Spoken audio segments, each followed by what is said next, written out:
Donc, je vais d'abord présenter le CPIE. Le CPIE, c'est une association, ça veut dire Centre permanent d'initiative pour l'environnement. Nous, on est le CPIE des Pays de l'Oise. En fait, c'est un peu particulier comme association. En fait, c'est un label associatif. Comme vous pouvez avoir des labels sur de la nourriture, par exemple, comme le label bio. Ben, nous, c'est un label associatif. Donc, pour ça, on doit répondre à un cahier des charges assez précis et à différentes missions. Donc, on doit proposer des missions en éducation à l'environnement et au développement durable. Donc ça, on le fait avec des scolaires, de la maternelle jusqu'aux études supérieures, avec du grand public, avec des professionnels, des collectivités locales, etc. On a aussi une partie expertise naturaliste où on fonctionne un peu comme un bureau d'études et on va faire des diagnostics autour de la faune, de la flore, de la richesse écologique d'un milieu pour des collectivités locales, mais aussi pour des entreprises privées. Et on a aussi un accompagnement, des accompagnements au territoire pour faire une transition écologique sur les collectivités locales. Nous, on est situé dans l'Oise, plus particulièrement à Senlis. Et les CPIE, il y en a à peu près 80 en France aujourd'hui. Euh, les CPIE, depuis quelques années, on développe le côté santé environnement. Donc, c'est dans le cadre de cette mission qu'on est réunis aujourd'hui. La santé environnement, qu'est-ce que c'est? En fait, ça contrôle plusieurs aspects. Ça contrôle la santé humaine par rapport à la qualité de vie, qui va être déterminée par des critères qui vont être physiques, chimiques, biologiques, sociaux, phytosociaux et esthétiques de notre environnement. Nous, au CPIE, on traite plus la partie autour de la chimie, donc les risques chimiques liés à nos produits du quotidien.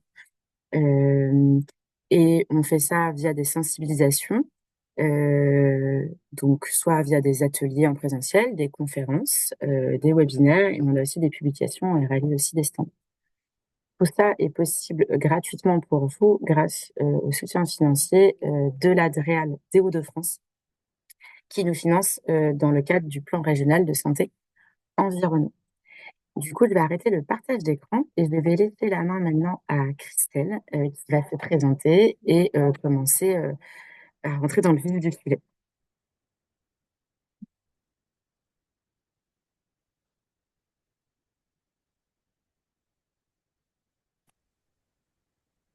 Est-ce que J'arrive, Christelle... Ah oui, c'est j'arrive. bon. Voilà. Je ne savais pas si tu nous entendais ou pas. Oui, oui, oui, je sais juste, hop, de tout régler comme il faut. Euh, Alors, si je fais ça, est-ce que c'est bon pour tout le monde? De mon côté, c'est bon. Oui, ok, super. Je ne vous vois plus, je ne vous vois plus, mais je sais que vous êtes là. Donc, en effet, n'hésitez pas à poser vos commentaires, vos questions pour que ça reprenne la suite dans le chat. Donc moi c'est Christelle, je suis chargée de projet à la Mutualité française Hauts-de-France et en partie responsable du projet Femmes enceintes, environnement et santé, et donc qui est déployé sur la région pour les futures mamans et les futurs parents et les jeunes parents, puisque l'idée c'est de s'intéresser à l'impact des polluants environnementaux sur la santé du nourrisson, donc si possible de la phase préconceptionnelle jusqu'au globalement aux 2, 3 ans de l'enfant. On m'a demandé de vous faire un point sur l'objectif zéro perturbateur endocrinien pendant la grossesse et c'est important déjà, de bien remettre les éléments, savoir de quoi on parle finalement quand on parle de polluants environnementaux et de perturbateurs endocriniens. C'est peut-être parfois un peu un fourre-tout et il est important de repréciser de quoi on parle. Donc déjà, les polluants, on a trois grandes familles de polluants. Les polluants biologiques. Donc moisissures, les allergènes, les acariens, etc. Des polluants chimiques, c'est la plus grande famille, des phtalates, etc. Tous les matériaux, etc. Les COV, les composés organiques volatiles qu'on va détailler juste après. Et puis les polluants physiques qui parfois sont un petit peu oubliés ou qu'on a aussi un peu moins d'études, ça va être toutes les fibres, l'amiante, etc. Les ondes et les particules. Et du coup, l'objectif de fait, c'est de réduire dans la mesure du possible avec des alternatives, avec des solutions accessibles, ben finalement ces polluants environnementaux, pardon, qu'on va le retrouver dans un petit peu tous ces éléments que je vous ai déjà mis en pictogramme, que ce soit dans l'alimentation, on va potentiellement ingérer des perturbateurs endocriniens ou des polluants. On va aussi en respirer dans notre air intérieur. On passe quand même 80 à 90% de notre temps dans des lieux clos, dans des lieux fermés, que ce soit au travail, que ce soit chez nous, les transports en commun, etc. Et une femme enceinte et un jeune enfant dans les premiers temps, eh ben, on est aussi beaucoup en intérieur. L'air extérieur, forcément, va avoir un impact aussi. Ça fait partie des polluants environnementaux. C'est pas forcément ce qu'on on creuse dans le projet fait, mais on sait que évidemment ça a un impact ça fait partie de l'ensemble du sujet. Et puis les cosmétiques, là pour le coup, ce sont les polluants qui vont passer la barrière cutanée et qui vont également nous impacter. Donc on va en détailler certains. Du coup, quand même rapidement, un focus sur les perturbateurs endocriniens. Qu'est-ce qu'on appelle un perturbateur endocrinien? C'est important de rappeler que c'est une propriété, c'est-à-dire que c'est pas une famille de polluants, c'est vraiment une propriété que certains polluants peuvent avoir. Donc c'est une substance ou un mélange qui va du coup qui va potentiellement avoir des effets nocifs du coup sur la santé et sur le système hormonal des descendants et des sous-populations. C'est-à-dire que c'est en ça que c'est assez long et assez difficile les études en santé environnementale. Déjà, les sources sont extrêmement variées, donc identifier quel est le polluant précis qui a impacté, qui a une incidence, qui a une association et un lien avec tel impact sanitaire, c'est très difficile de l'isoler, puisqu'il y a énormément de sources et de polluants différents. Euh, et en plus de ça, potentiellement, l'effet, l'impact sanitaire n'est pas direct, mais plutôt indirect via des modifications physiologiques qu'elles vont engendrer. Donc, je l'ai dit, leurs sources sont très variées. C'est vraiment une propriété ça va induire, on le sait, on a un petit peu de plus en plus de recul sur certaines, mais il en reste encore énormément à creuser. Du coup, rapidement, les mécanismes d'action, un perturbateur endocrinien, en fait, il va être là et il va venir bousculer l'hormone et tout ce fonctionnement-là. Soit il va venir empêcher, donc un effet agoniste et qui va venir empêcher l'hormone de tout simplement avoir son effet, et il va venir le remplacer et l'empêcher. L'effet antagoniste, pardon. Effet agoniste, il va vouloir le mimer, le faire à sa place. On peut avoir aussi d'autres mécanismes de blocage complètement de l'hormone à l'origine, du transport, etc., ou de l'élimination de l'hormone. Donc, tous ces mécanismes-là liés aux perturbateurs endocriniens, cette propriété chimique vient perturber ensuite certains effets sur la santé. Et puis en santé environnementale liée aux perturbateurs endocriniens, l'important de retenir, c'est que en fait, on est exposé de façon chronique à faible dose à de multiples polluants, multiples sources, multiples variétés, etc. Et donc, en toxicologie, avant, on parlait de la dose poison, c'est-à-dire que la dose faisait le poison, on prenait une dose, on était mort, hein, clairement. Finalement, avec les polluants environnementaux et notamment les perturbateurs endocriniens, on ne voit plus cet effet-là. On sait que eh bien, même à faible dose, il va pouvoir avoir des effets et que on est sur quelque chose de beaucoup moins monotone, pardon, et on ne sait pas suffisamment avec ce cumul aussi, forcément, puisque les perturbateurs endocriniens peuvent avoir beaucoup de sources différentes. Eh bien, ces additions-là, on appelle ça les effets cocktails. Alors, c'est moins sympa que le cocktail qu'on peut imaginer en premier lieu. C'est beaucoup moins réjouissant. L'effet cocktail, c'est que qu'est-ce que ça donne le fait d'additionner certains perturbateurs endocriniens, certains polluants à plus ou moins long terme, à plus ou moins forte dose ou pas, etc., etc. Donc c'est important.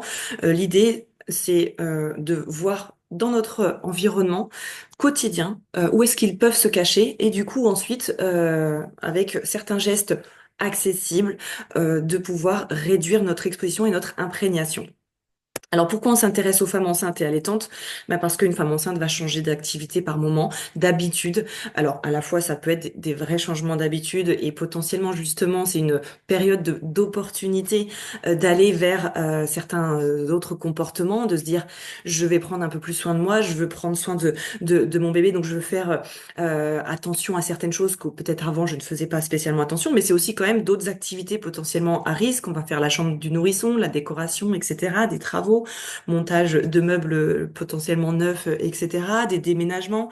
Euh, il va y avoir beaucoup d'activités. On a aussi un changement d'habitude, c'est-à-dire que on va pouvoir potentiellement être arrêté, donc être davantage à la maison, enfermé dans notre habitation, dans notre lieu clos, donc le logement. Du coup, on est confronté à notre air intérieur un peu plus potentiellement que d'habitude. Et puis l'exposition professionnelle, selon certains métiers, on est plus ou moins confronté à d'autres polluants, le métier de l'esthétisme évidemment, la coiffure, les fleuristes, l'alimentation, etc., etc. Il y a beaucoup de milieux dans lesquels on est parfois exposé à des éléments bien particuliers.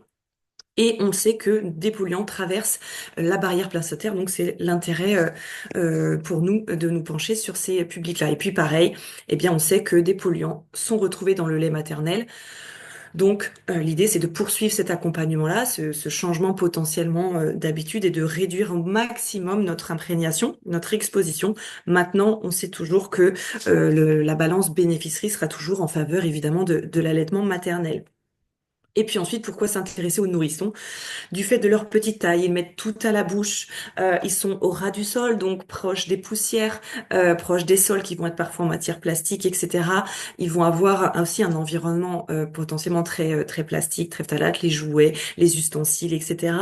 Donc confrontés ces polluants-là. Le change de bébé qui est pas particulier, qui va durer très longtemps, où on a un milieu occlusif hein, chaud et humide. Je vous fais pas deux dessins et donc où c'est souvent bien particulier et on peut avoir à ce niveau-là une attention particulière pour limiter aussi puisque c'est une zone qui va être propice potentiellement à imprégner les polluants. Et puis du coup, voilà, c'est une population relativement vulnérable du fait de à la fois de leur taille, de leur fréquence respiratoire. Il faut savoir qu'ils ont une fréquence respiratoire supérieure à la nôtre, étant plus grand, leur rapport surface corporelle, poids qui est augmenté et ils ont une croissance très rapide. Et donc, tous ces polluants vont aussi interagir rapidement. Donc, c'est pour ça que l'objectif de ces webinaires et de cette sensibilisation et de pourquoi on s'intéresse à réduire vraiment notre empreinte là-dessus, c'est cette population qui est vulnérable, mais aussi ce moment opportun pour potentiellement changer certains éléments. Donc sur ces 1000 premiers jours, nous, on y voit une fenêtre d'opportunité pour amener du positif et se dire, voilà, qu'est-ce que je peux mettre en place pour être moins confronté à ces polluants. Donc j'ai un chrono très serré aujourd'hui, mais on va essayer de balayer un maximum de conseils et d'éléments. Déjà dans les polluants qu'on va respirer, dans la qualité de l'air intérieur, je ne sais pas si vous voulez réfléchir et noter dans le chat quelques éléments. D'après vous, est-ce qu'on peut trouver ces polluants? Où est-ce qu'on les trouve dans la maison, dans notre logement, qu'on va venir respirer? Je peux vous laisser rédiger Vous quelques pouvez le éléments faire au de micro aussi si de vous voulez. réponse ou au micro, tout à fait, ce sera encore mieux. D'après vous, qu'est-ce qu'on peut être amené à respirer dans notre logement comme polluant? Est-ce que vous avez des idées?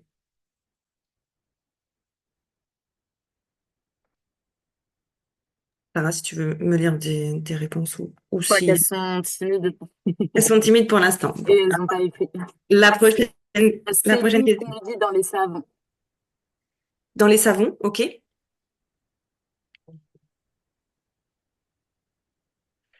Clara qui nous dit dans les produits ménagers.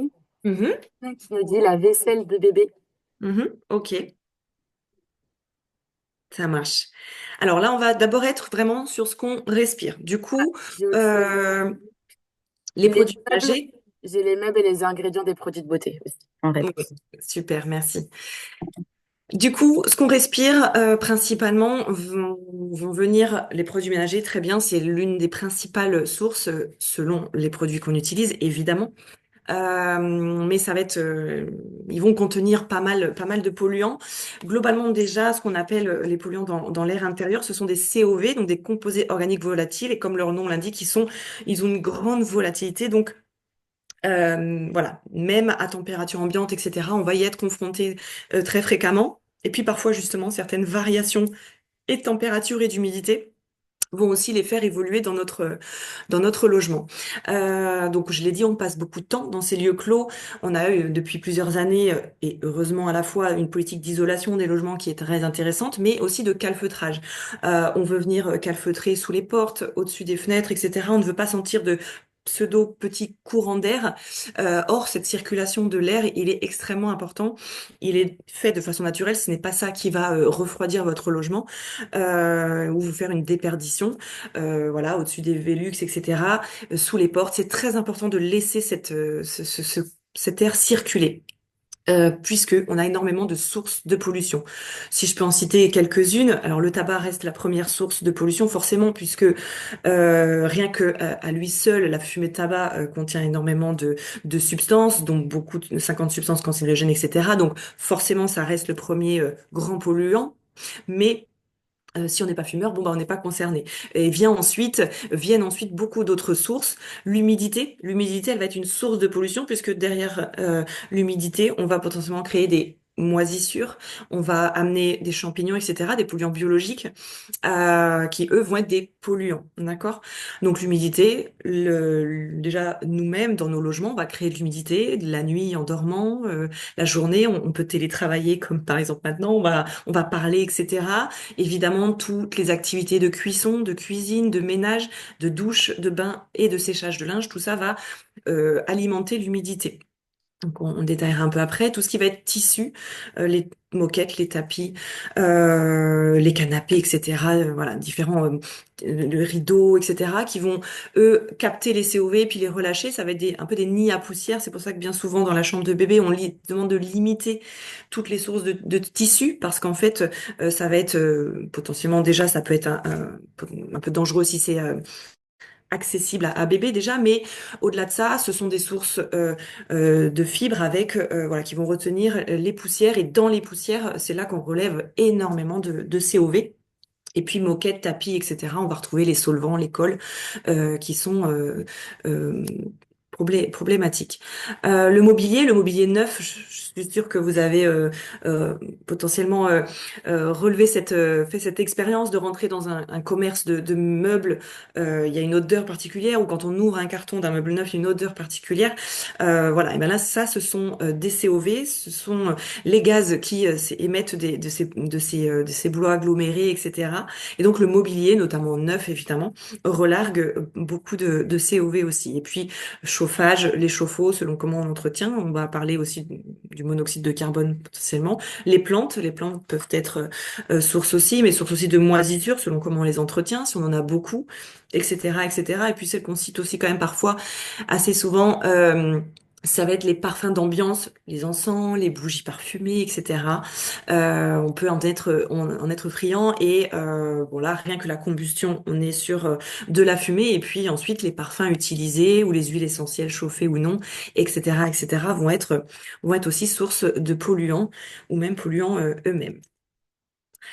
Donc j'ai dit les composés organiques volatiles sont globalement un peu partout, vont avoir des impacts directs ou indirects, hein, que ce soit les irritations, de la toux, rhinopharyngée, etc., de l'essoufflement ou encore un peu plus fort, certains vont être cancérogènes, mutagènes ou reprotoxiques.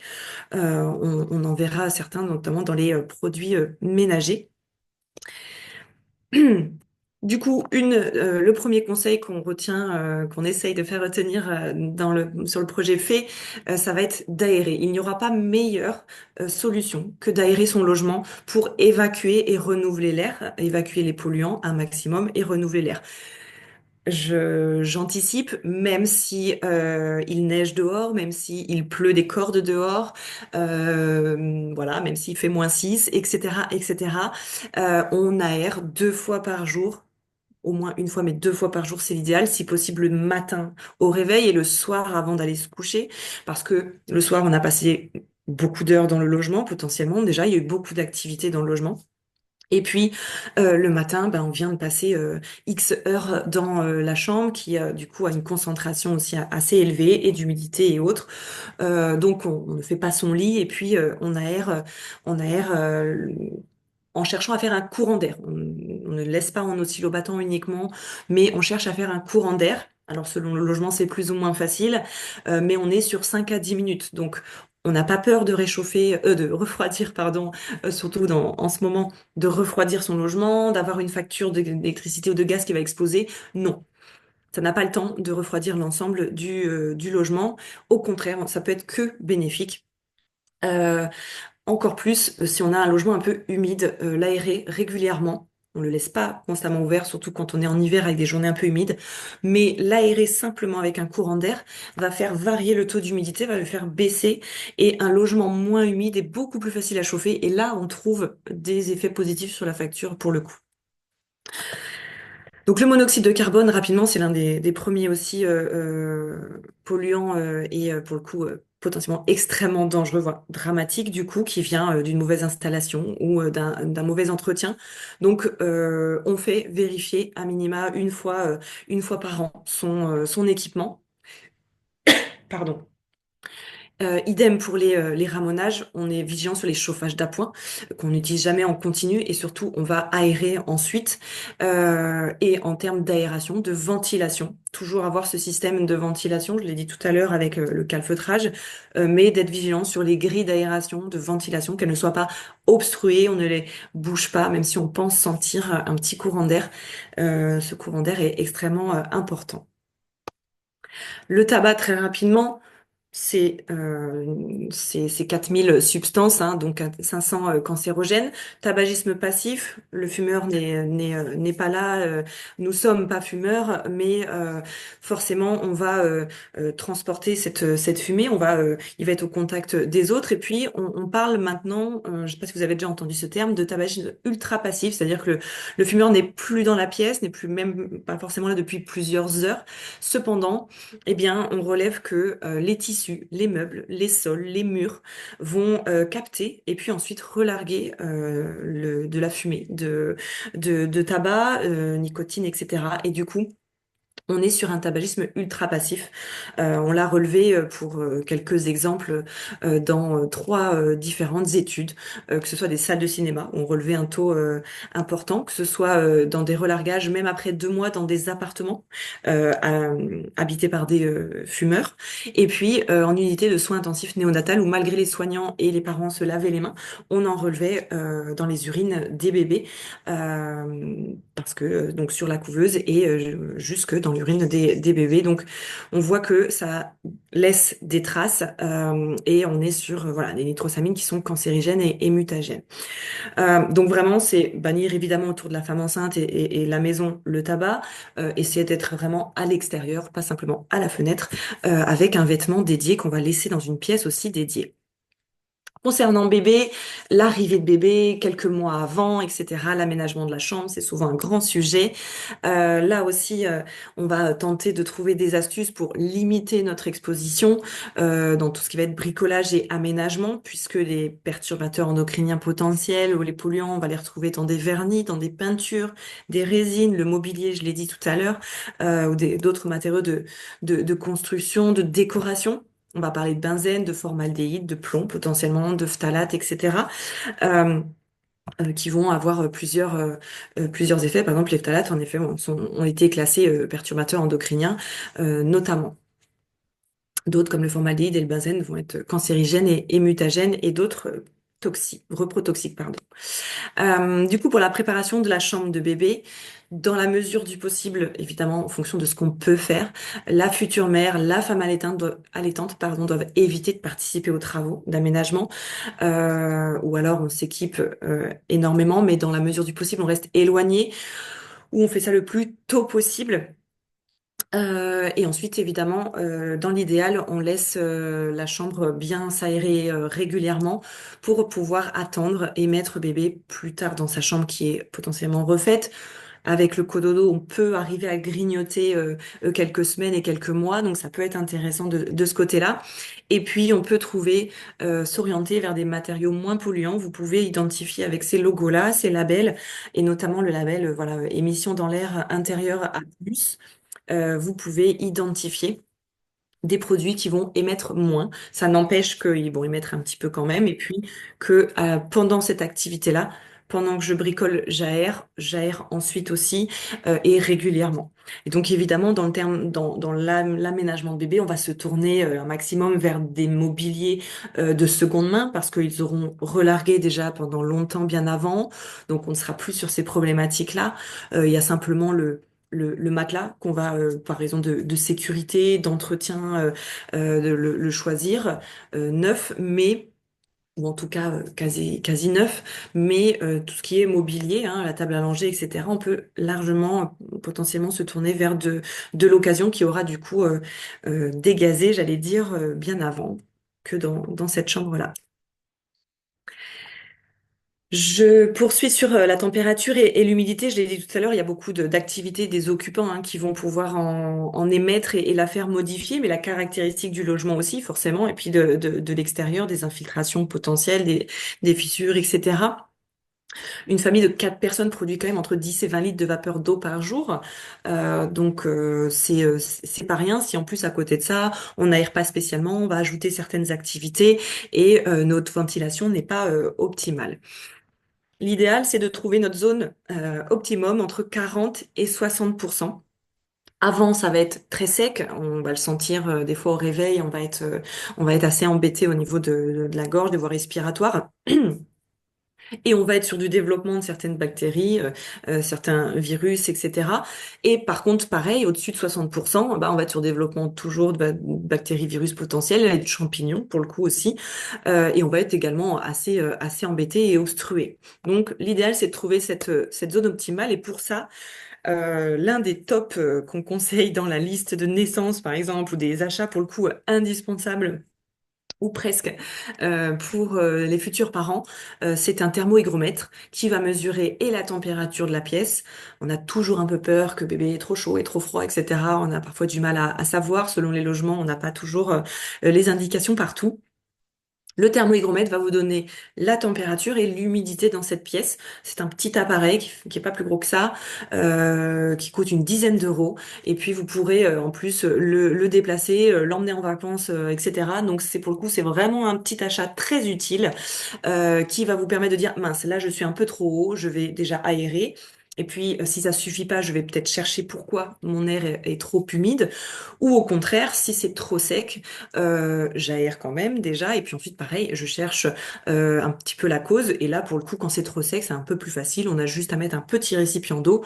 Et en général, ça suffit. On retrouve souvent ça quand c'est notamment au démarrage du chauffage à l'automne ou à l'hiver.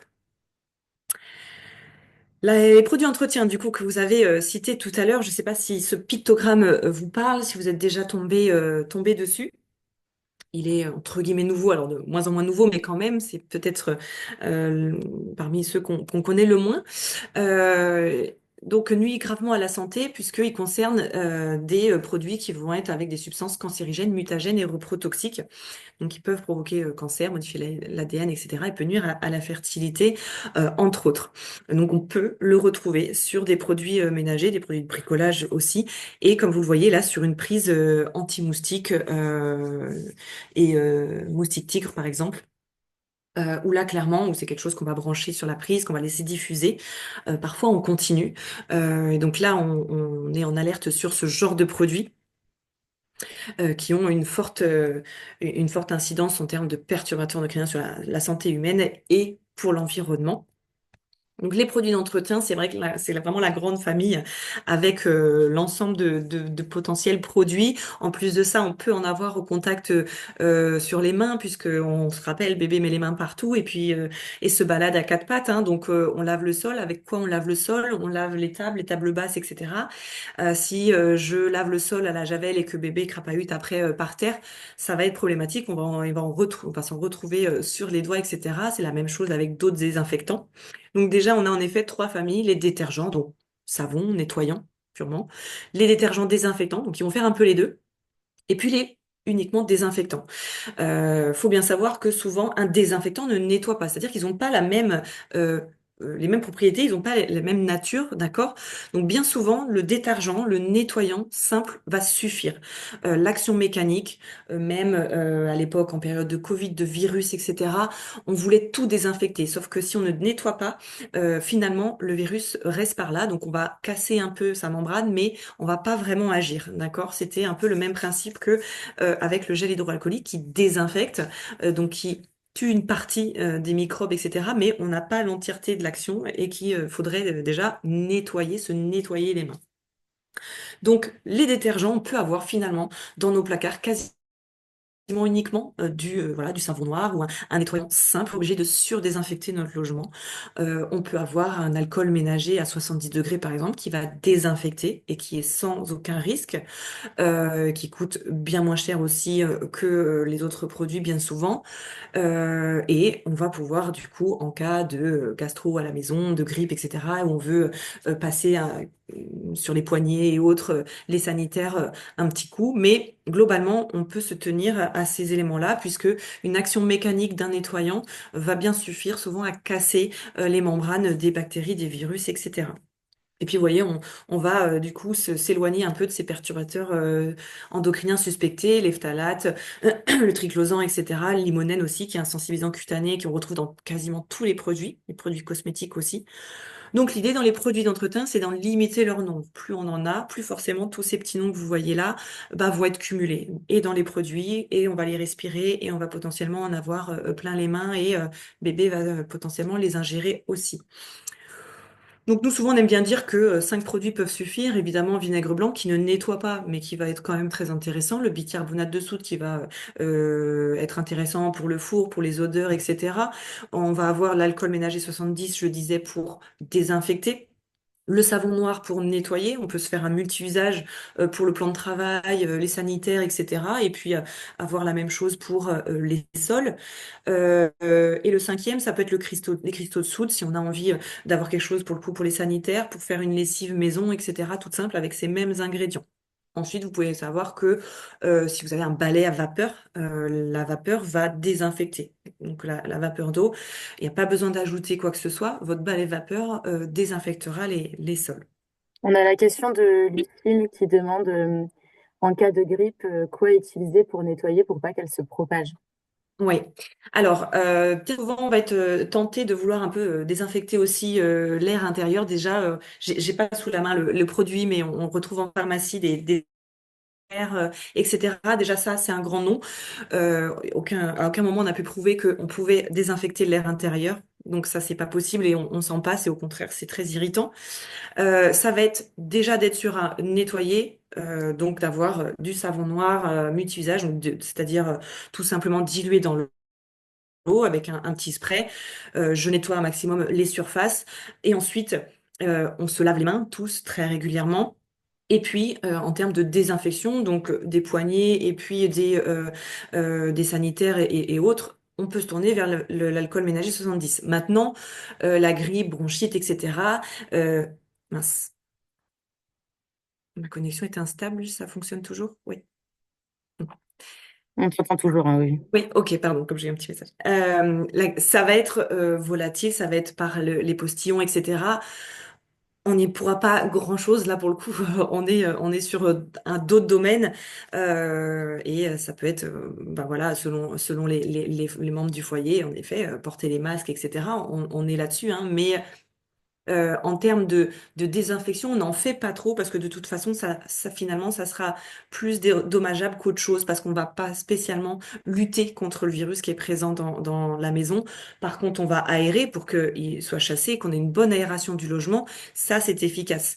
On voit parfois tourner en effet, de vaporiser des choses, d'utiliser des huiles essentielles, ou des appareils aussi. Non, aujourd'hui, il n'y a pas de, il y a pas d'éléments qui nous disent que ça, c'est efficace. Par contre, d'avoir une bonne aération du logement, un logement sain de ce côté-là, avec des produits les plus sains possibles, et puis prendre certaines précautions de contact avec les personnes malades. Ça, pour le coup, ça, il y a pas mieux, malheureusement. Donc on lit les petites phrases à risque hein, derrière certains produits. Je citais ces produits assainissants qu'on peut retrouver même en pharmacie, mais on a aussi les mêmes choses pour des sprays d'odeur, de toilette, etc. Si vous lisez au dos, bien souvent c'est écrit ne pas respirer. Alors c'est juste écrit ça. Évidemment, eux, ils estiment que on veut pas respirer, se pchiter le spray sous le nez, mais globalement, c'est quand même assez problématique de lire ne pas respirer pour un produit qu'on va vaporiser dans l'air et que bah, on va vivre dans cette pièce. Donc, pas de un minimum de produits en spray. Et puis voilà, on ne mélange pas les produits. Si on se tourne vers des produits très simples, on peut faire l'ensemble de son ménage pour toutes les pièces, que ce soit labellisé ou pas, hein, évidemment. Si on prend des produits comme ça naturels, il y a pas, on n'est pas obligé de se tourner forcément vers du labellisé. Par contre, on évite ces produits parfois naturels, le vinaigre blanc, etc., qui vont être parfumés. On n'a pas besoin. Le propre n'a pas d'odeur. Donc, si ça ne sent rien, c'est que c'est propre. Si ça sent quelque chose, c'est le quelque chose. Donc, la plupart du temps, aérer va suffire pour changer l'odeur. Alors que les parfums, eux, le limonène notamment, sont sensibilisants, irritants pour les voies respiratoires. C'est Lucie Donc, qui demandait si oui, l'alcool ménager, on le trouvait en grande surface. Je ne sais tout pas à si elle avait fait. dans le sens où il y en a. Oui, l'alcool ménager 70 degrés, on le trouve en grande surface, même les mêmes rayons que d'habitude. Parfois, il est avec le vinaigre blanc, parfois, il va être peut-être au rayon plutôt bricolage. Voilà, c'est environ 3 euros la bouteille, mais on n'est pas obligé de le rincer. On le met sur une microfibre et on fait les poignées, etc. On n'est pas obligé de le rincer. Si on veut le rincer, on peut, mais c'est sans danger tant que on l'a passé et puis laissé sécher. Elle pose la question aussi sur les degrés des vinaigres blancs. Il y en a du 8, du 12, du 18, lequel choisir? Ouais. C'est pas très important. Si on a beaucoup de calcaire, parce que c'est principalement un détartrant, hein, le vinaigre blanc. Si vraiment on est dans un logement où on est très embêté à la cuisine, à la salle de bain, bon bah on peut prendre du 12, du 14. Maintenant du 8, ça fonctionnera aussi. Il faut bien retenir que c'est pas un nettoyant. Donc à la maison, c'est plus intéressant de se faire un petit spray avec la quantité, c'est quoi déjà? Dans un demi-litre, c'est une cuillère à café, une cuillère à soupe, pardon, je vais y arriver, de savon noir et de l'eau. Tout simplement, vous secouez, puis vous mettez ça dans un spray, et là, pour le coup, là, on va être sur du nettoyant, puis on repasse un petit coup d'éponge à l'eau ensuite. Par contre, le vinaigre blanc, c'est intéressant de l'avoir malgré tout, donner un coup d'éponge régulièrement, les plaques vitrocéramiques, etc. La salle de bain. Mais c'est pas un gros nettoyant, donc faut qu'au moins de temps en temps on puisse passer un nettoyant, surtout quand on a des petites maladies qui traînent à droite à gauche. Donc oui, sur le nom du vinaigre blanc, cristal, vinaigre d'alcool, tout ça c'est la même chose, juste sans parfum. Et oui, entre 8 et 12, il n'y a pas une grosse différence. Donc je l'ai déjà dit, les parfums d'intérieur, je vais essayer d'accélérer parce que je sais, il y a beaucoup de choses à voir. C'est une grande famille aussi, les parfums d'ambiance. On va retrouver des perturbateurs endocriniens, on va retrouver beaucoup d'éléments. Petit focus sur les huiles essentielles qui sont souvent très en vogue aussi, que ce soit dans nos logements ou même pour les femmes enceintes, etc. Oui, ce sont des produits naturels qui ont beaucoup de vertus, beaucoup de propriétés très intéressantes, mais c'est pas parce que c'est naturel que c'est sans danger. Et là, clairement, les huiles essentielles, on est face à ça, c'est-à-dire que pour une femme enceinte, allaitante et les jeunes enfants et les personnes asthmatiques, on est très vigilant, voire nous on préfère dire qu'on s'en passe, ou en tout cas on va se renseigner vers un professionnel et on ne prend pas de produits à base d'huile essentielle de façon comme ça libérée. Et en tout cas on ne fait pas chauffer, on ne prévoit pas des choses avec des associations d'huile essentielle. Voilà, on se fait accompagner si vraiment on en a besoin a priori. Et puis après, on a parlé de l'anti-moustique tout à l'heure. Les pesticides domestiques, on a beaucoup de perturbateurs endocriniens dans tous ces éléments-là. Donc si on a des petites bêtes à la maison, si je suis enceinte, bon bah c'est pas moi qui m'occupe du traitement. On va faire le traitement dehors. On va éviter des traitements qui sont en diffusion hein, constamment. Et les répulsifs anti-moustiques, là c'est pas trop encore la saison, mais on est de plus en plus embêté quand même, même en Hauts-de-France. Évidemment, dans l'idéal, c'est des protections mécaniques pour mettre le moins possible de répulsifs anti-moustiques. En tout cas, on s'éloigne des choses type des diffuseurs qui sont un peu en continu et qui vont pour le coup diffuser et pesticides et perturbateurs endocriniens. Sur les parfums, Christelle, on avait une question de Annie qui dit si on aime avoir un parfum d'ambiance, que peut-on utiliser de non néfaste? Si on aime le parfum d'ambiance, Si on aime bien, ouais. ouais, c'est très compliqué les parfums, c'est très très compliqué. Aujourd'hui, il n'y a pas trop de solutions miracles. Euh, Ça va être de nous, par exemple, ça va être se baser sur des choses naturelles. Ça va être des écorces de certains agrumes. Euh, Il y a pas, j'ai pas de là pour le coup, j'ai pas de solution accessible et miracle. Euh, L'idée, c'est réduire en fait, de se dire bon. C'est un peu, c'est pas très français, mais quel est le moins pire de tout ça, d'accord? Déjà, ce qui n'est pas spécialement chauffé, brûlé, donc papier d'Arménie, encens, bougie. Là, forcément, on a un level, un niveau en plus de d'émissions de particules, etc., puisqu'il y a cette combustion. Donc ça, si possible, déjà, on évite. Donc c'est plutôt des choses qui vont, si on n'est pas femme enceinte, on n'a pas de jeunes enfants et on n'a pas de maladies particulières chroniques et respiratoires, on peut être sur des gouttes d'huile essentielle qu'on va, vous savez, apposer sur des fois des petites pierres, etc., qui vont diffuser un peu. Ça, bah, c'est un peu le moins pire, par exemple, d'accord? Mais tout ce qui est spray et trucs, et choses qui sont chauffées, c'est ceux qu'on aime le moins. J'ai pas de solution miracle parce que les parfums, c'est très problématique et il faut simplement aussi se dire que on en a un peu partout. On en a dans nos produits cosmétiques, dans nos produits d'entretien, dans nos lessives, dans les adoucissants, etc., etc., etc. Donc c'est ce cumul-là qui est embêtant. Si on arrive à réduire nos parfums, on met pas de parfum cosmétique, on n'a pas de cosmétique parfumé, on n'a pas de lessive parfumée, on n'a pas d'adoucissant. Bon bah c'est vrai et on a des produits d'entretien ultra neutres. Bon, bah j'ai une huile de lavande, je mets sur une petite pierre, et ben voilà, c'est on a clairement réduit l'ensemble des fenêtres d'exposition, d'accord? C'est vrai que j'en ai pas parlé de l'adoucissant, je parlais de la lessive rapidement, mais l'adoucissant, donc qui vient surtout, qui est là pour parfumer, on aime beaucoup les parfums en général, ça c'est à la fois mauvais pour l'environnement et c'est très irritant pour notre peau et encore plus pour bébé.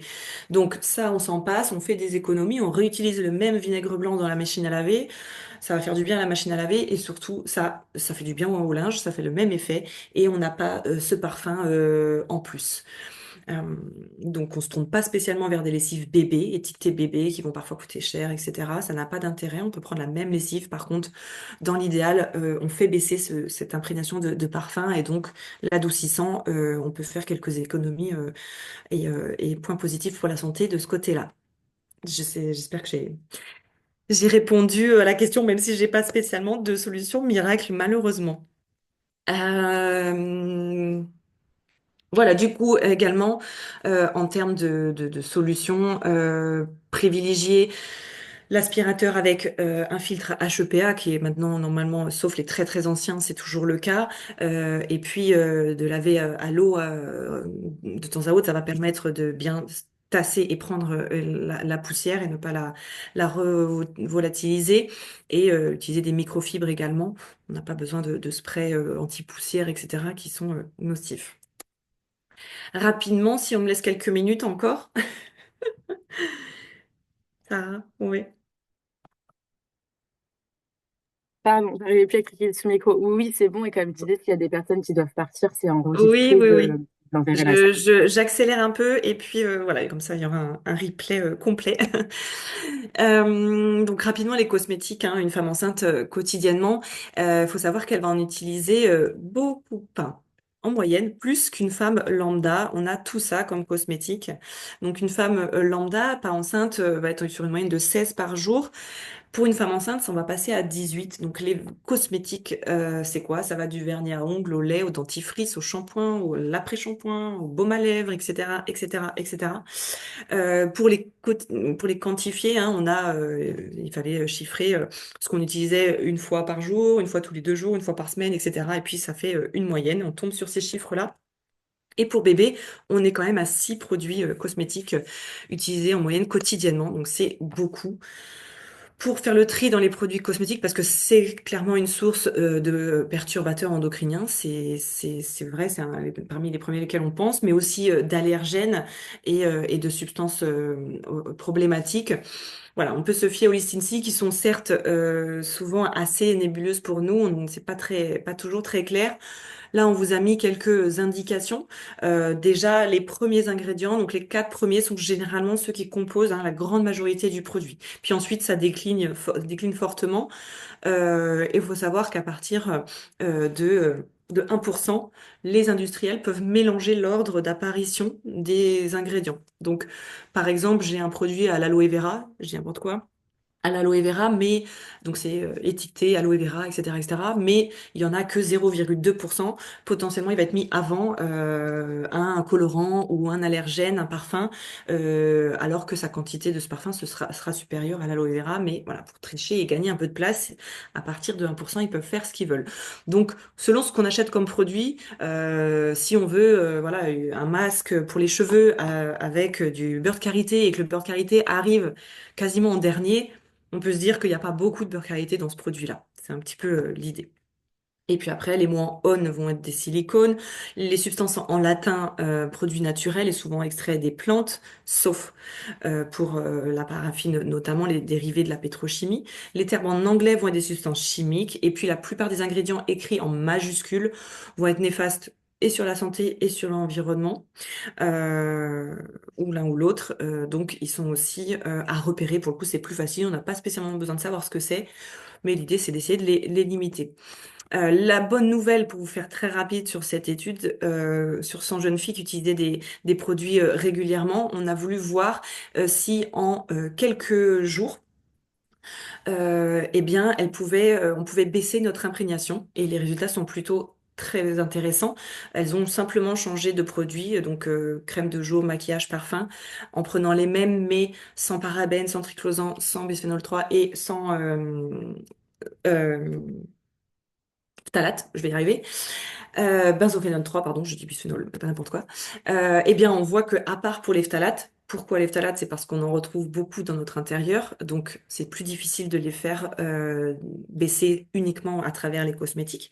Mais les parabènes, le triclosan et le benzophénone 3, on voit que on arrive clairement à le faire baisser. Donc, en quelques jours, c'est très intéressant de se dire, bah voilà, sur 3-4 jours, je fais baisser mon imprégnation. Donc, quand on voit à l'échelle d'une grossesse, de plusieurs mois, même si on arrive à anticiper d'un projet d'enfant, etc., ben, on sait que c'est quand même très positif de se dire que voilà, je vais pouvoir réduire mon imprégnation et puis faire mes changements progressifs et d'avoir le temps de mettre en place tout ça.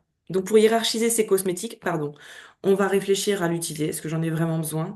À quelle fréquence je vais l'utiliser? Parce que forcément, si c'est quelque chose que j'utilise tous les jours, je vais peut-être pas apporter la même attention que un produit que je vais utiliser, par exemple, bon, les crèmes solaires, on fait ce qu'on peut. Il n'y a pas de produit miracle non plus aujourd'hui. Il n'y a pas de recette miracle. Il y en a des mieux que d'autres. Mais voilà, dans notre région, par exemple, ça va être quelques semaines ou quelques jours ou maximum quelques mois dans l'année. Et encore, c'est une fréquence d'usage qui est peu. On va simplement éviter les produits de type aérosol, les crèmes solaires en spray et d'autres produits comme ça. Mais on va plutôt porter notre attention sur la crème de jour qu'on met tous les matins, le déodorant qu'on met peut-être 1 ou 2 fois par jour, etc., etc. Et puis, est-ce que je l'applique sur une peau saine, sur une peau lésée? Lésée, ça peut être la peau qui a été au soleil, mais ça peut être la peau rasée, épilée, etc. Et donc, selon un peu notre hiérarchie, eh ben, soit on se tourne vers des choses relativement naturelles ou labellisées, ou les deux, ou en tout cas avec certaines précautions. Donc, par exemple, j'ai parlé des parfums déjà, je vais pas tout redétailler ici, mais il y a énormément de molécules qui sont autorisées comme agents parfumants. Et pour faire un seul arôme, il y a jusqu'à une centaine de substances qui sont utilisées pour faire quelque chose de parfumant dans un produit. Donc, c'est énorme. Et donc forcément, derrière, on a quand même beaucoup de problématiques engendrées potentielles. Et les industriels, pour secret de fabrication, n'ont pas à donner les détails de ces substances. Donc ils écrivent juste parfum Et voilà. Alors que nous, du coup, on ne sait pas les centaines de substances qu'il y a derrière. Et on vous a mis certaines qui sont citées très souvent, le limonène, le linalol, etc. Et qui vont être problématiques en termes d'irritation ou même sur le fœtus. Et donc, globalement, en produits à éviter, notamment chez la femme enceinte, les colorations, on va attendre, si on arrive à tenir toute la grossesse, c'est super. Sinon, on va tenir au moins jusqu'au 5e mois. Les vernis à ongles, pareil, c'est le polluant, un polluant principal hein, dans les cosmétiques, puisqu'il regroupe quasiment tous les polluants ou beaucoup de polluants, du fait, voilà, pour avoir et la couleur, et la brillance, et la tenue, etc., etc. Les huiles essentielles, j'en ai déjà parlé. Le parfum pour bébé, bon, ben, comme son nom l'indique, c'est du parfum. Et surtout, nous, voilà, on se questionne sur l'utilité. Bébé, il a besoin de ses cinq sens pour être en interaction avec ses parents, avec son entourage. Tout se développe.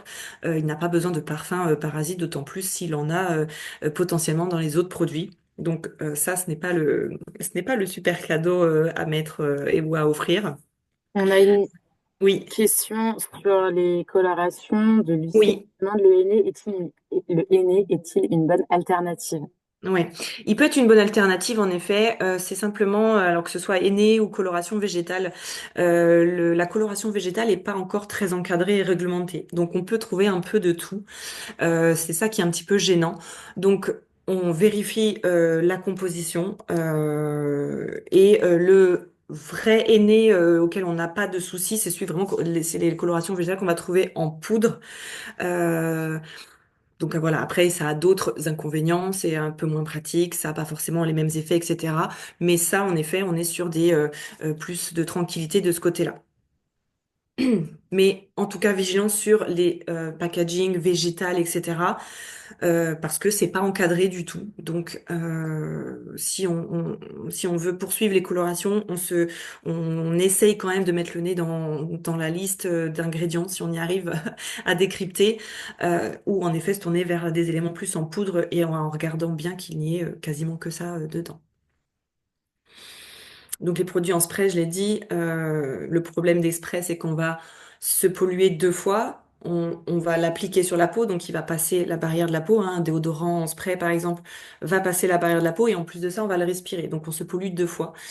Donc bah déjà, la première étape, c'est bah voilà, je change déjà mon déodorant, je le prends plutôt en bille, en stick qu'en spray. Vous voyez, on n'est pas obligé de se tourner spécialement vers du label tout de suite, mais on peut faire étape par étape. Si on trouve pas le déodorant qui nous va magique avec une super composition, eh ben on fait déjà étape par étape en se disant j'ai le moins de spray possible.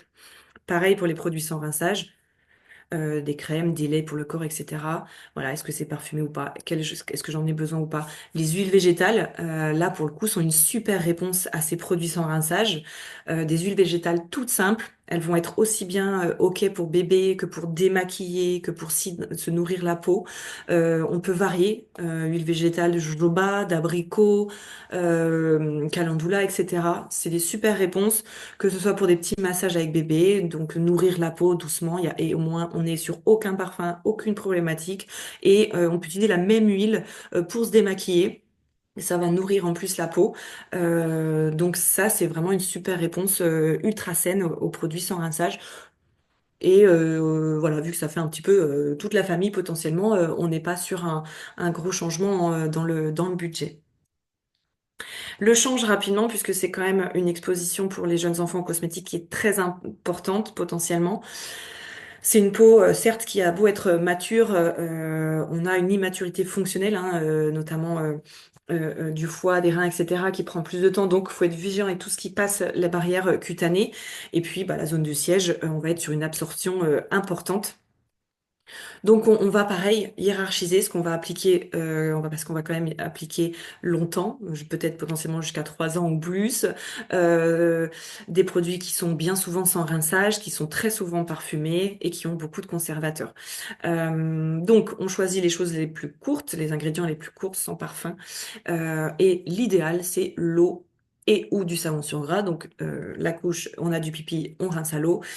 Il y a davantage de choses dans la couche. On utilise un savon sur gras le plus simple possible. On n'a pas de point d'eau à proximité de la table à langer. On investit dans une petite pompe. Type pompe à savon, on met de l'eau et sur un coton, on peut avoir de l'eau et ensuite le même petite pompe avec du savon sur gras, que ce soit savon d'Alep ou autre. L'idéal, c'est de trouver un maximum sans parfum. En dépannage, on recommande le liniment, certes, mais en dépannage. Pourquoi? Parce que le liniment, il ne lave pas, il ne nettoie pas suffisamment. Ça, si on passe sa journée à utiliser de liniment pour bébé, pour le change de bébé, et qu'en plus on espace les bains, on va se retrouver potentiellement avec des érythèmes et surtout avec trop peu de nettoyage du siège. Donc, on retient que le liniment, ça ne nettoie pas. Et donc, en sortie, on est chez des amis, etc. On n'a pas tout ce qu'il faut, on n'est pas installé, voilà. Eh bien, le liniment, ça dépanne, c'est très bien. On prévoit des petits flacons, on les secoue bien. Et il y a des listes les plus courtes possibles, hein. Je vous rappelle, le liniment, c'est de l'eau de chaux et de l'huile d'olive. Donc, normalement, au-delà de 4 ingrédients, on passe son chemin, on ne choisit pas ce produit-là. On prend vraiment le plus simple. Les lingettes, oui, c'est pas forcément la meilleure solution. Ça reste quand même très pratique en dépannage, en sortie, en trajet, etc. Ce qui compte, c'est que, de nouveau, ce soit pas la source principale de moyens pour le change de bébé, évidemment. Sarah, je passe rapidement à l'alimentation ou on est beaucoup trop long? Ouais, après, ça dépend, c'est pour les personnes. On peut continuer si les personnes, elles sont prêtes, ont encore le temps. Après, J'ai plus beaucoup là, mais, t'as plus beaucoup. Si les mais personnes sont il y encore avait une... connectées et peuvent, on continue, hein. Et puis, au pire, elles peuvent se déconnecter, elles le verront en replay la suite. Ouais, ça marche. Bon, je poursuis et puis écoute, voilà. Au moins, il y aura tout sur la vidéo dans l'alimentation. Donc, on va être à la fois sur des polluants qu'on va retrouver dans l'alimentation, dans nos ustensiles et dans nos modes de cuisson. Là, on va balayer certains qui sont sources et ont des propriétés perturbateurs endocriniens, évidemment. Euh, on sait que les résidus de pesticides, voilà, les pesticides, ça fait peur. On essaye de s'en prémunir au maximum. On sait que c'est flou et que c'est compliqué. On se rassure quand même. On sait que en lavant, en frottant et en épluchant les fruits et légumes, on atteint quasiment, on enlève la plus grosse partie, l'entièreté des pesticides. Donc, on se rassure là-dessus. Alors oui, presser, etc. Et la congélation va aussi être très intéressant pour faire chuter ces traces de pesticides. Mais déjà, tout ce que je peux laver, frotter, éplucher, je le fais parce que là, ça va permettre d'éliminer pardon, un maximum. Et ensuite, quand je choisis des fruits et des légumes de saison, forcément, je vais être sur moins d'utilisation d'engrais pour les faire pousser, moins de pesticides pour faire en sorte que ça mûrisse comme il faut, ça aura meilleur goût et surtout, ça sera bien plus bénéfique parce que je mange des fruits de saison qui sont en corrélation avec ce dont j'ai besoin. L'hiver, j'ai besoin de renforcer mes défenses immunitaires et de manger des fibres, des glucides, etc. Donc, on se retrouve avec des fruits et des légumes riches de tout ça et non pas des tomates et des concombres en plein hiver. Par contre, bah, l'été, on a besoin de lutter contre la chaleur, la déshydratation, etc. Donc là, on a des légumes et des fruits de saison riches en eau. Donc la nature, elle est bien faite et respecter la saison, c'est ça aussi, c'est finalement vraiment manger ce dont on a besoin à l'instant T et surtout, bah, c'est que le légume les fruits auront eu ce dont ils ont besoin, la luminosité, la chaleur, l'eau, etc. en conséquence vis-à-vis de leur nécessité pour pousser. On retrouve des potentiels perturbateurs endocriniens dans les additifs. L'additif, c'est l'alimentation transformée, ultra transformée, qui vont être ces additifs. Donc c'est le E suivi de 3 chiffres, hein, E100 pour les colorants, E200 pour les conservateurs, etc., etc.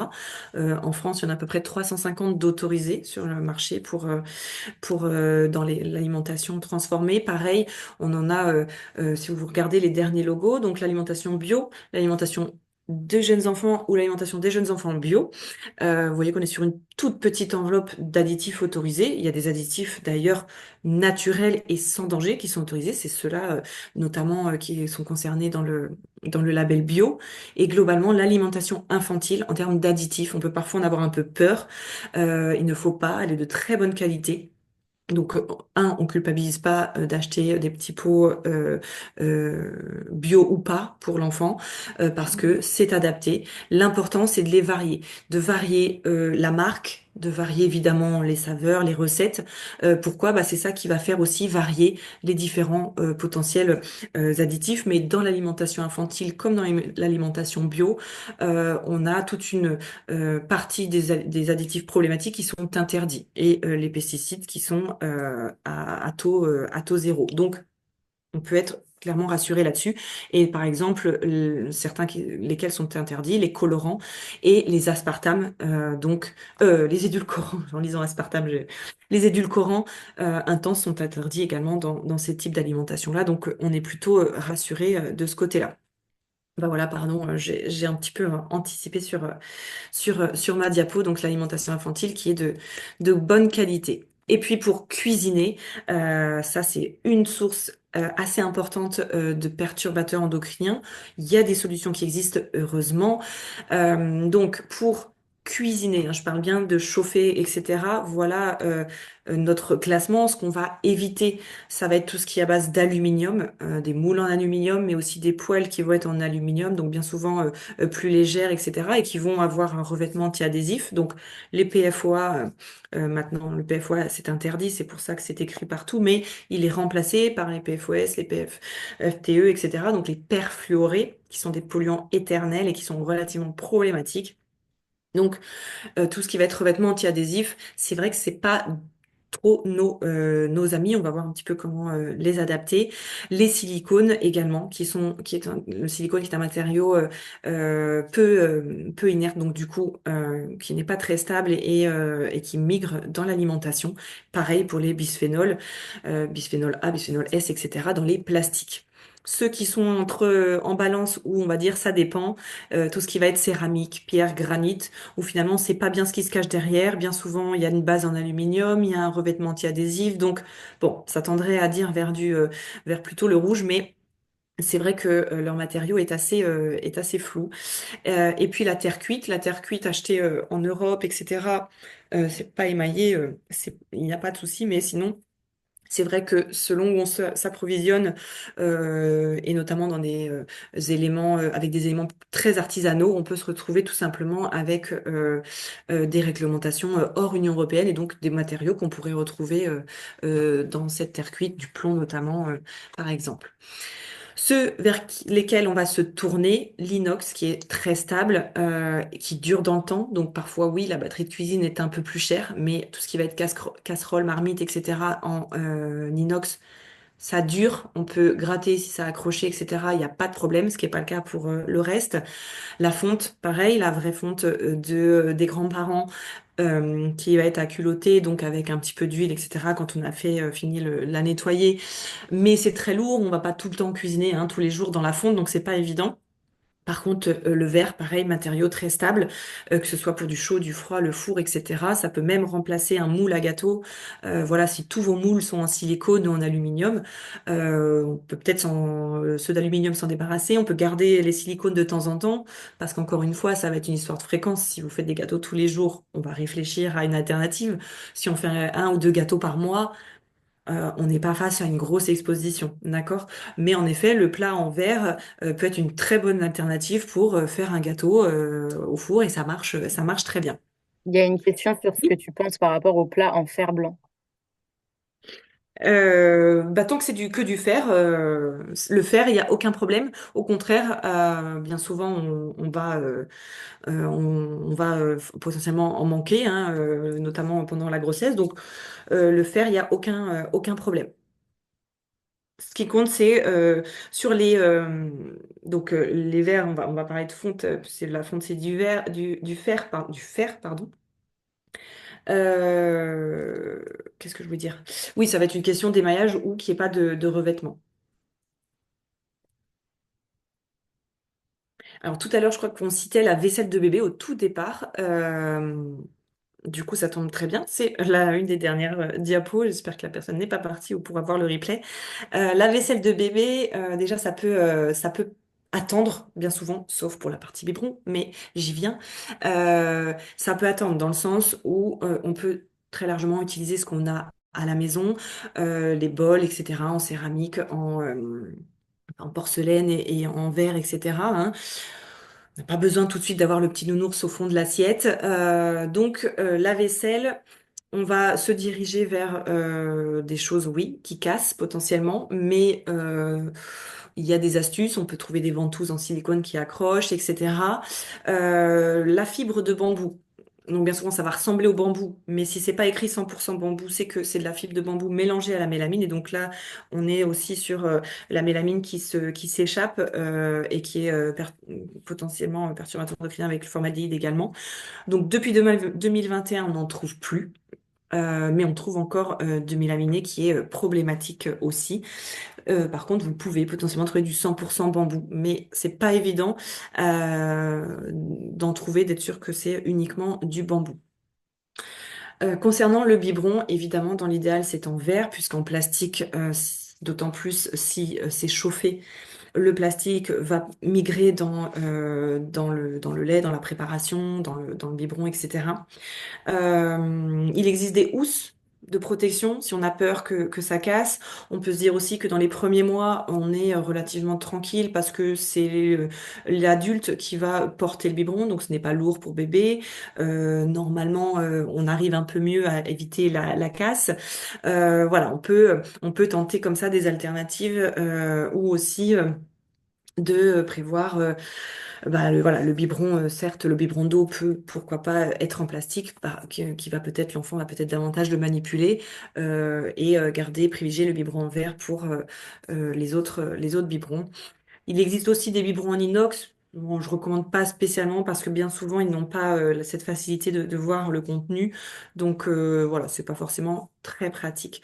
Et Euh, oui, si je peux dis-moi. me permettre, pour les biberons en verre aussi, il existe, j'en ai trouvé en supermarché, des petites housses en silicone qui, si le biberon tombe, en fait, il ne casse pas. Et j'ai fait le test sur les ateliers, je le jette au sol à chaque fois pour montrer Ouais, aux mamans et pour leur montrer que c'est vrai, ça ne casse pas. Vous pouvez le trouver en supermarché ou sur ouais. Internet.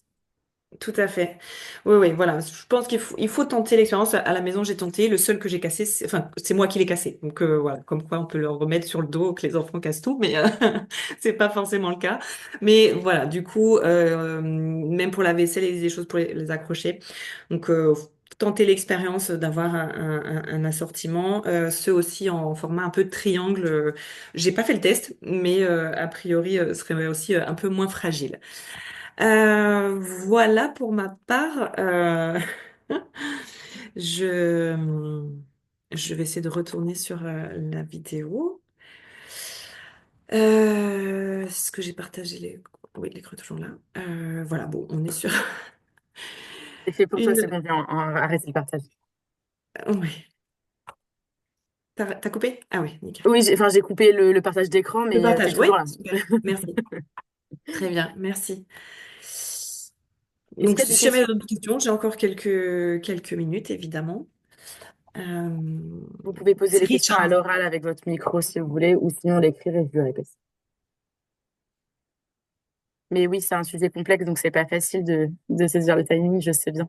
Pas de souci. Oui, ouais, puis surtout, on a envie un petit peu de tout donner, de faire un peu le tour. Voilà.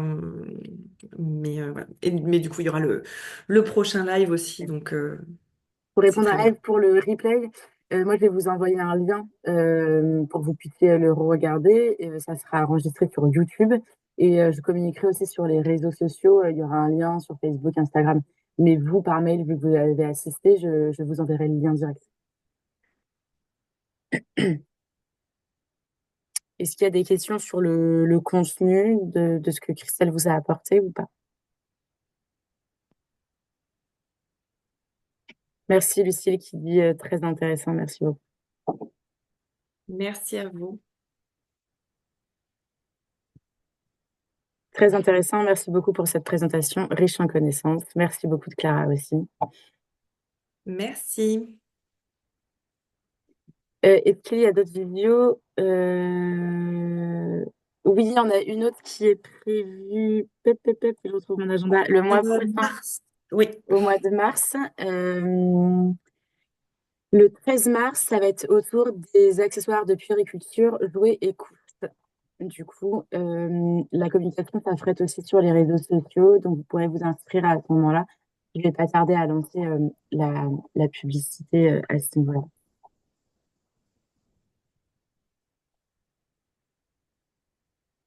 Voilà. Bon, ben, s'il n'y a pas d'autres questions, Merci. on va mettre fin à Bon l'enregistrement. après-midi aussi. Ah, alors attends, il y aura aussi des possibilités d'avoir des idées d'alternatives de recettes naturelles, tu pourrais imaginer. Ah, moi, je peux vous en envoyer au CPI, on fait des ateliers où on a des livrets de recettes.